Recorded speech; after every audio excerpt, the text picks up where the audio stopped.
So because dream language is highly fluxus and creative, one thing you don't want to do is interpret nouns precisely and literally, because much of the time they don't appear to match the subject. So one thing that's very common is that your innermost refers to you or someone using a completely different name or person. So if they're showing you an appearance of a person, it could be about you, but it doesn't look like you.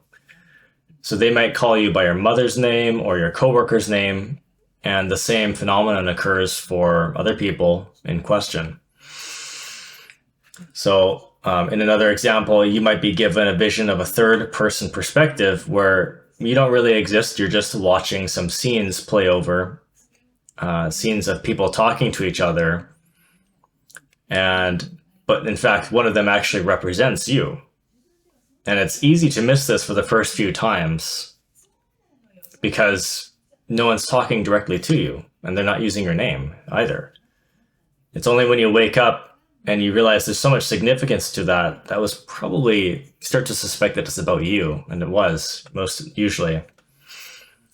So even though they look like someone else, the subject looks like someone else you know in this narrative that you're watching in front of you. It could be you. So this is always misleading and leaves people who are new to insight interpretation very uncertain about who's who. You have to realize that the names and appearances of people and things are symbolic because it's the characteristics of a thing that define it by heaven's terms.